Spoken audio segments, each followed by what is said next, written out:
The first case that we're going to do today is Rostker v. Goldberg, which occurs in 1981.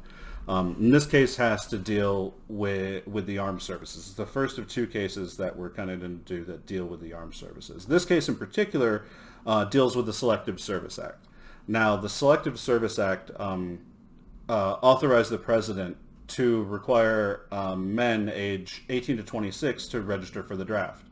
In that same law, Congress specifically denied the right of women to register for the draft. So some sort of background on this, since this is all really history for you.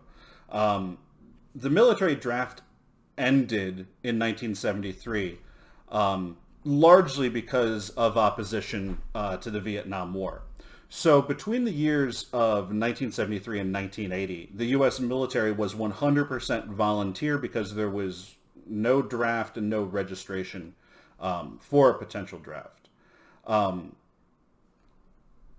in the combination of the fact that there was no draft and also really the wake of a very negative armed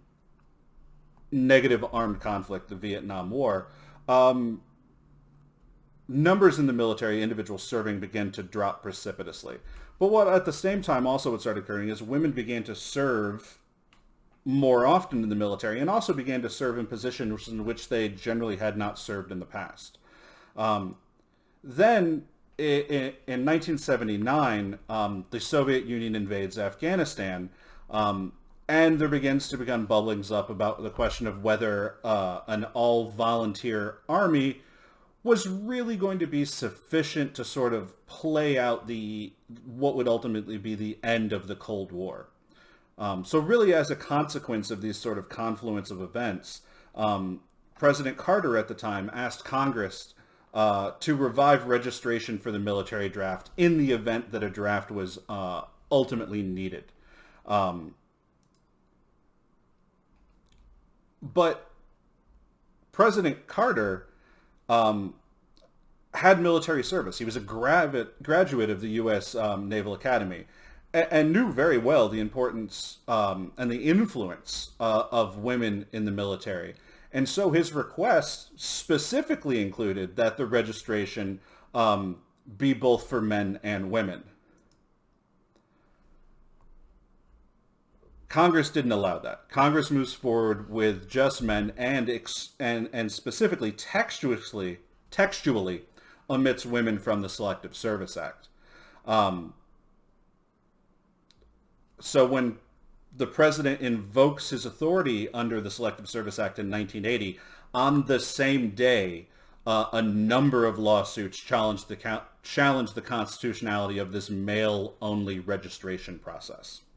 So that's really the full background of how this case comes up. So the names in this case are not super important because there were a number of cases that were all consolidated together to sort of challenge this issue. In particular, the district court, so the first court to hear this case, found that the male-only aspect of the law violated the due process clause of the Fifth Amendment, so that this classification on the basis of gender violates the Fifth Amendment. Now, you might be asking yourself, at every point in this section, we've talked about the 14th Amendment. Why are we now talking about the Fifth Amendment? Well, the reason why is almost every other classification we've talked about up to this point has been a state or local government classification. This is a federal government classification. And so it's a Fifth Amendment claim as opposed to a 14th Amendment, because 14th Amendment applies to the states, Fifth Amendment applies to the federal government. Understand that Congress has a huge amount of latitude and deference when it comes to their authority to raise and support armies. It is a specific textual power given to Congress. With that, the Supreme Court discusses the intermediate scrutiny standard from Craig and articulates that, yes, there is an important governmental interest which is related to this, and that the objective of serving that the U.S. military is sufficiently prepared for any and all conflicts was absolutely important. So the question then becomes, is this law narrowly tailored. Justice Rehnquist writes the opinion for this court. If you remember, Justice Rehnquist also writes the Michael M. decision. And the Michael M. decision ends up lowering the standard of intermediate scrutiny. And you'll notice that in this decision as well, Justice Rehnquist also lowers the intermediate scrutiny decision. Instead of important governmental interests, this is what he says. Justice Rehnquist, instead of being substantially related to the government goal, says that the means must simply be related to the goal. So he drops the substantially related portion of the intermediate scrutiny test entirely. What this means is that this test has dropped down very close to the rational basis test. Now, a law such as this, being judged by the rational basis standard, or in reality a lessened intermediate scrutiny standard, is going to be okay with the court. And another aspect that should be rolled entirely within this is that there already existed a law on the books at the time that precluded women from engaging in military combat positions. The court used that law already on the books as justification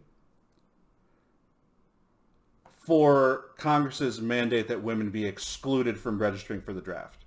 Justice Rehnquist writes this: the purpose of registration was to prepare for a draft of combat troops. Since women are excluded from combat, Congress concluded they would not be needed in the event of the draft and therefore did not decide to register them. Men and women, because of the combat restrictions on women, are not similarly situated for the purposes of the draft. So since the draft, at least in the articulation of the court, was to draft combat forces and women were precluded from combat positions via law, this distinction in the law does not run afoul of the Due Process Clause of the Fifth Amendment. There were some notable dissents. Justice White and Justice Brennan both dissent. They're that excluding women from combat is not unconstitutional. We're not making the claim that it is. But when you register only men, there is very clearly discrimination between the sexes. And the reason for this, they argue, is because if women are included in the registration, women could absolutely be used in a slew of non-combat roles, which would mean that men would be used in combat roles. As the way the draft worked, the exclusivity of the draft all throughout the Vietnam War is not that every individual drafted was put into a combat role. They recognize that if you include women in this number, and all of these women who would be drafted in this potential draft served in non-combat roles, then men would be able to serve in combat roles, which it seems that this distinction really doesn't serve the purposes of the government. Justice Marshall also dissents, and he says that, okay, no one's arguing that the government's objective here is not legitimate. But the government doesn't even take the time to demonstrate that this gender classification was substantially related to meeting the government interest. So registering for the draft is no doubt constitutional, but what part of this distinction relates to the government interest of raising an army? Armies don't exist just for combat. In fact, there are a large number of roles that individuals play in the armed services that are not involving direct combat. And if your goal is to field military, to fuel that, then having a one gender-based draft distinction simply doesn't connect to the government objective.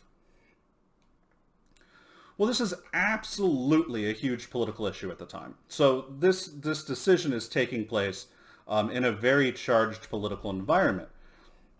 This case is decided in 1981 after President Carter has lost the election and President Reagan has already taken charge.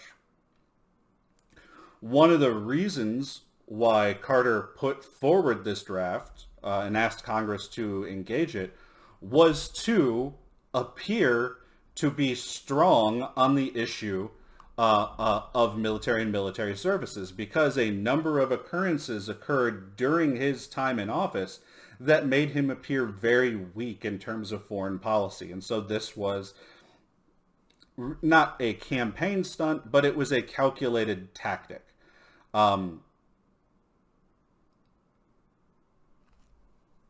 It is unfortunate that this case plays out during this time, because there are legitimate questions that are being danced around that aren't truly being addressed. So, for example, the part of the law that isn't being questioned in this case, that is very clearly cited, that women are prevented from serving in combat roles. There are a number of reasons why that law in very particular could have been questioned in this broader environment, simply wasn't. So what we get at the end of this is that